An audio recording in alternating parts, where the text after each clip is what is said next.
This December I've been away until now and have missed a number of updates, which I'll cover in this video. For the most part these are nothing more than just extra polish to the operation, but there are other things as well. Most importantly, for this person, you can now draw on the map overview. This will let casters draw what they're talking about, adding all sorts of useful information to the map for viewers to see. If you thought this was something the game already had, yes, it did. But then it broke when the game moved to the Panorama UI, and since then Mr. Bardolph has complained about it again and again and again and again, but no more. You can even draw in 2 different colours with your left and right mouse buttons, cycling through the selection to find your favourites. This feature wasn't without its problems though. It seems the technology just wasn't there to handle it, and it would crash if you drew too many lines. This has since been fixed in a later update. If you forget to pick a mission, don't worry. The game will automatically find one that you haven't done and will enable it for you if you jump into a game mode that supports it.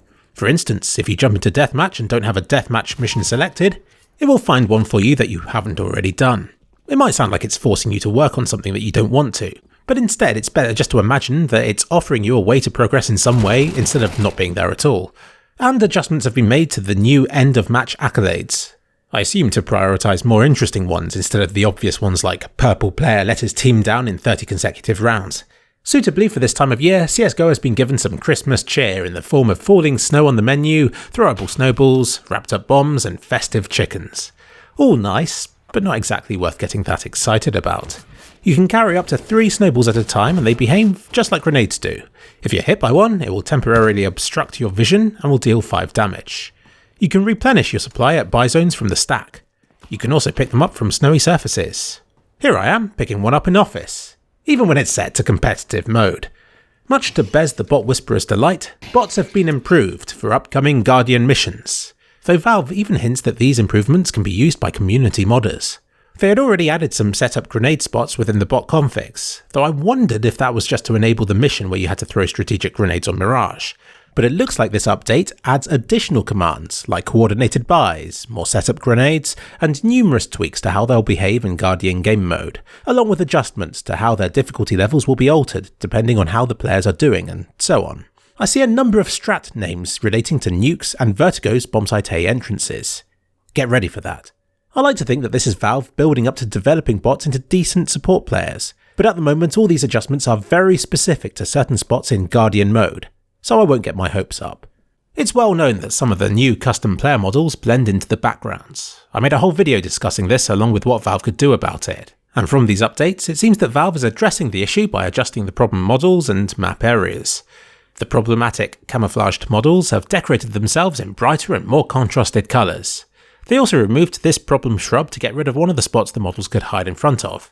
Despite working on the visibility problem in 2 different ways, I personally think that these changes are too little, too late, and is only shifting the problem to other spots in the maps. The new service medals for 2020 have been revealed, and they look pretty much exactly like how you'd expect them to. The question is, do you go for a 2019 medal while you still can, or do you get a head start with the 2020 ones? There's a new music kit by Scarlord, and the scoreboard has changed its look slightly at the top, with info laid out in a way that's slightly more visually pleasing.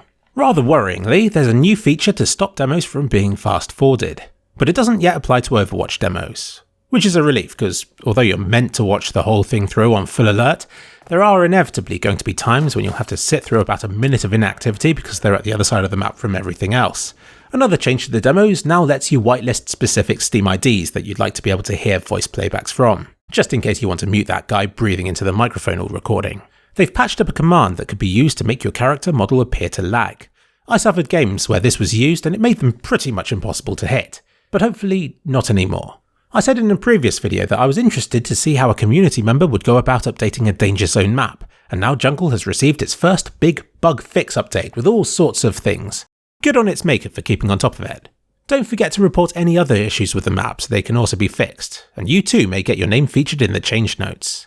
Mirage had a pixel gap on Bombsite A that Olaf Meister used to great effect.